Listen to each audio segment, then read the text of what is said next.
sweet like a buttercup. You're a Barbie doll. Show them all what I'm made of. Strut down the hall. Won't stop till I get enough. Hey everyone. I know a lot of you are probably like still trying to process that Super Cup final. Oh yeah. 5-2. Barcelona just completely dominated Real Madrid. It was a tough one to watch if you're a Real Madrid fan, that's for sure. And they got their record 15th title. Yep. 15th Super Cup. Unbelievable. Yeah.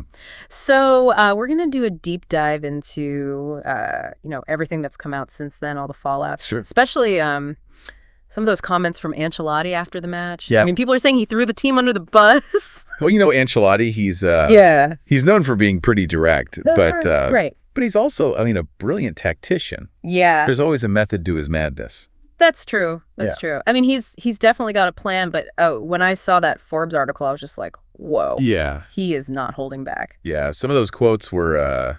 I mean, the one that really jumped out at me was right. him saying that Real Madrid didn't play soccer in the first half. What does that even mean? Yeah. What does that even mean for a team of professionals? Yeah. Like, they're getting paid millions of dollars to play soccer, and he's saying they didn't play soccer. It's a pretty harsh assessment, I think, for Ancelotti. Yeah. Especially. Yeah, and, it seems like it suggests that, like, they just completely abandoned the game plan. Right, yeah. But, I mean, if you think back to how the game started, yeah, it seemed like it was working. Right, it looked good in the beginning. Real Madrid scored first. Mbappe with the goal. Yeah, assisted by Vinicius Jr. It was like that classic counterattack. Yeah, they stole the ball and boom, just like that goal. Yeah.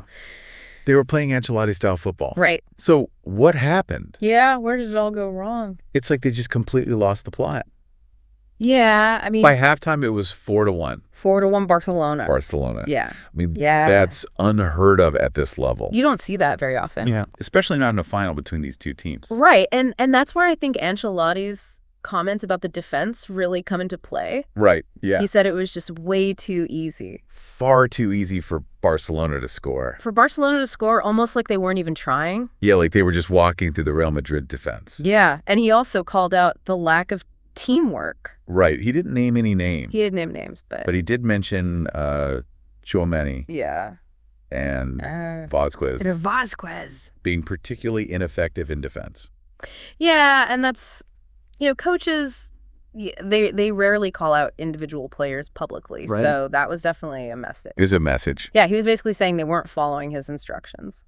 Yeah, and they weren't working together right. to close down those Barcelona attacks. So it wasn't just about individual errors. Mm-hmm. It was about this breakdown in the system. Yeah, the collective effort wasn't there. Yeah, like the whole team was just... They weren't on the same page. Not on the same page. It looked like. Right. Yeah. So it seems like Ancelotti had a plan.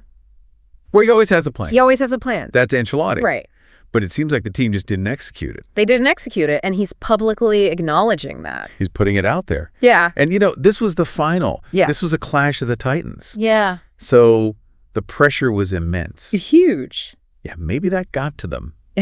I mean, it's hard to say for sure without being in that locker room at halftime. I was just thinking, can you imagine being in that locker room? Down 4-1 at halftime against your biggest rival? Yeah, your coach is furious. Yeah. But then he tells you we could lose BUT. That but is everything. Yeah. That but is like, okay, yes, we're losing. Yeah. But it's how we're losing that's unacceptable. Yeah. We need to regain our composure. Right. We need to stick to the plan. Yeah. We need to play with pride. Play with pride even if we don't win. Even if we don't come back and win this game. So even in defeat, Ancelotti's trying to instill this sense of... Purpose of fighting spirit. Yeah, he's not letting them off the hook. Yeah. But he's also not giving up on them. He's not throwing in the towel. Right. He still believes in them. Right. But he's demanding more. Demanding more. Even when the odds are completely stacked against them. And then we have that red card incident in the second half. Oh, yeah. Szczesny takes down Mbappe. Just outside the box. Just outside the box, and it is a straight red card. Straight red. No argument there. I mean, you can't go and studs up like that. No. Especially in a match like this. Right. I mean, it's just such a dangerous play. Yeah. It puts the players at risk. The ref had no choice. He had to send him off. It was a clear red. Textbook red card. And then Real Madrid scores on the free kick. Right. So now they're down 4-2. Yep.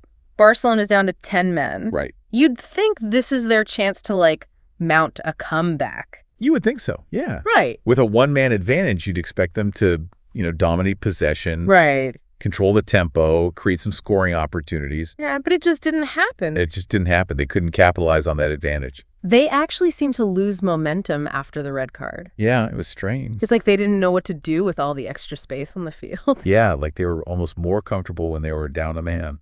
It's a worrying sign, I think. It is. It suggests that, their problems run deeper than just tactical execution. Right. It's a mentality thing. Yeah, like there's something going on Yeah. with their mentality, their ability to adapt. And to seize opportunities. So even with a numerical advantage. They still couldn't break down that Barcelona defense. And that brings us back to Ancelotti's criticism of their overall play. Right. It wasn't just about one bad half. Or a few missed chances. It was a failure to play as a cohesive unit. Yeah. A failure to impose their will on the game. Yeah. A failure to adapt to the changing circumstances. Adapt and overcome. So this wasn't just a loss. It was a complete unraveling. Yeah. Ancelotti's clearly unhappy. Yeah, and he's letting everyone know it. Yeah. But the question is, was he right to be so critical? That's what we're here to unpack. Yeah. I mean, it's easy to point fingers Right. after a defeat like this, but we need to go deeper. Right. We need to analyze the tactics, Yeah. the individual The performances, psychological impact. psychological impact of such a crushing loss. All right, so let's dig into those details. Let's do it. What exactly went wrong for Real Madrid, Yeah. and what does this loss mean for their future? Big questions. Big questions. Yeah. Well, there are a few key moments in the match that Yeah. I think really highlight Right. the problems that Ancelotti was talking about. Let's break them down. Okay, let's break them down. All right. So let's go back to that first Barcelona goal. Okay. It happened just minutes after Real Madrid had scored. Right after that Mbappe goal. And Barcelona, they responded so quickly Yeah. with this passing sequence that just completely sliced through Real Madrid's midfield. It was like they suddenly just shifted gears. Exactly. And Real Madrid looked stunned, like they hadn't anticipated it. Yeah, like they weren't expecting that kind of quick counterattack. Right. And that's something Ancelotti always emphasizes. Yeah. Maintaining composure after scoring. Right. You got to control the emotional momentum as much as the tactical one. Exactly. And in this case, they failed to do either. Yeah. Barcelona just took control of the pace, and Real Madrid conceded that goal, and it could have been prevented with better defensive coordination. And this brings us back to Ancelotti's comment about Tchouaméni and Vasquez. Right. If you watch the replay, you can actually see they were both caught out of position on that play. Leaving that huge hole in the back line. Exactly. A gaping hole for Barcelona to exploit. So it wasn't just about individual talent. Yeah. It was a failure to communicate, Failure to work together as a unit. like anticipate each other's movements. Right. And that pattern continued throughout the first half. Yeah, it really did. Barcelona was playing with so much intensity and purpose. They had more cohesion for sure. They were pressing high. They were winning the ball back quickly, creating dangerous chances with every attack. Real Madrid just looked disjointed and confused. It was like they were playing two different sports. Like Barcelona was playing Ancelotti ball. And Real Madrid was, I don't even know what they were doing. yeah, I don't know what to call that. So we've talked about the defensive lapses and the lack of teamwork. Right. But what about those long balls Ancelotti was so against? Oh, yeah. Did they play into Real Madrid's downfall as well? They did in the second half. Okay. When they were trying to chase the game. Right. They started resorting to those long, hopeful passes upfield, just hoping for a miracle. Hoping for something to happen. But Barcelona's defense was so well organized. Yeah, they just dealt with those aerial threats easily. It was exactly what Ancelotti had warned against. So those long balls weren't just ineffective.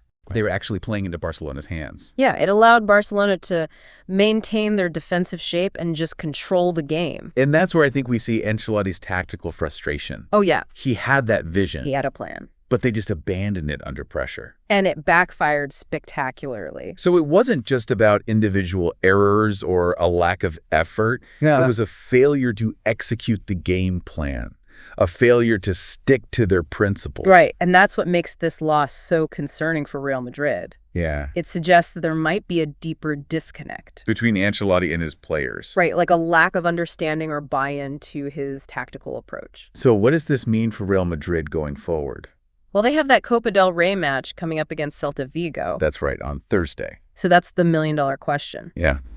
Is this just a blip? A one-off performance that they can bounce back from? Or is it a sign of deeper problems that could plague them for the rest of the season. Right, because they've got a lot of important matches coming up. It's got to be tough for them mentally to lose like that to their biggest rival. Yeah, it's devastating. There's no doubt about that. And the timing just couldn't be worse. I mean, they're already under pressure to perform well in the Copa del Rey. Yeah. And now they have to deal with this psychological fallout from the Super Cup. That humiliation. Yeah, a loss to Celta Vigo, especially after this Super Cup debacle. Oh, man. It would be catastrophic. Yeah, it would raise serious questions about Ancelotti's leadership. And the team's ability to compete at the highest level. So the stakes are incredibly high. For both teams. For both teams. Absolutely. And this is where the analysis goes beyond just like tactics and formations. Yeah. We have to consider the psychological impact. Right. The emotional baggage that Real Madrid will be carrying into this match. Will they be able to overcome the doubt, the frustration, the fear of another embarrassing defeat? It's almost like they're at a crossroads. Yeah. They can either crumble under the pressure. Or use this loss as fuel to come back stronger. Exactly. And that's what makes this Copa del Rey match so fascinating. Yeah. It's a test of character.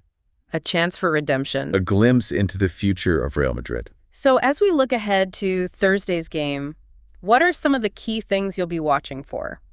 Well, first and foremost, their mentality. Yeah. How do they come out? Do they come out with that fire in their bellies? Determined to prove that the Super Cup was just a fluke. Or are they tentative, hesitant, still reeling from that defeat? I'll be looking for signs of that tactical discipline that Ancelotti demands. Right. Will they be patient in possession? Yeah. Will they build up plays carefully from the back? Or will they revert back to those long balls out of desperation? And we'll be watching those defensive pairings very closely. Yeah, Tchouaméni and Vasquez. Will they step up? Will they show that they can be relied upon? Yeah. Will Ancelotti make any changes to the lineup? Or will he stick with the players that let him down in the Super Cup? Lots of questions. Big questions. That will be answered on the pitch on Thursday. And those answers are going to tell us a lot about the state of Real Madrid. Their ability to bounce back. And their potential for success this season. Right. So what you're saying is this Copa del Rey match is more than just a game. It's a referendum. On Ancelotti, on the players. On the future of Real Madrid. And for all of you listening, I think this is a great opportunity. Yeah. To put on your analyst hats. Absolutely. As you watch this game, try to look beyond the score, beyond the highlights. Right. Pay attention to the subtle details, the body language, the tactical decisions. The emotional response. See if you can spot those moments where Real Madrid is either falling back into bad habits or showing signs of growth. Signs of improvement. Right, because that's what this deep dive is all about. It's about going beyond the surface. Digging into the complexities. Understanding the nuances of the game. Connecting the dots, seeing the bigger picture. Engaging in a deeper level of analysis. And even if you're not a diehard Real Madrid fan, right, this is a story worth following. Oh, absolutely. It's a classic tale of triumph and adversity. A team struggling to find its identity. A coach trying to steer them back on course. So as we wrap up this part of our deep dive, let's recap the key takeaways. Right. And we'll leave you with a few final thoughts to ponder. Sounds good. Think about it. You've got a team full of superstars. Right. A tactical genius for a coach. And a legacy to uphold. Yeah. The pressure's immense. It's huge. But pressure can be a powerful motivator. That's true. You can either crush you or forge you into something even stronger.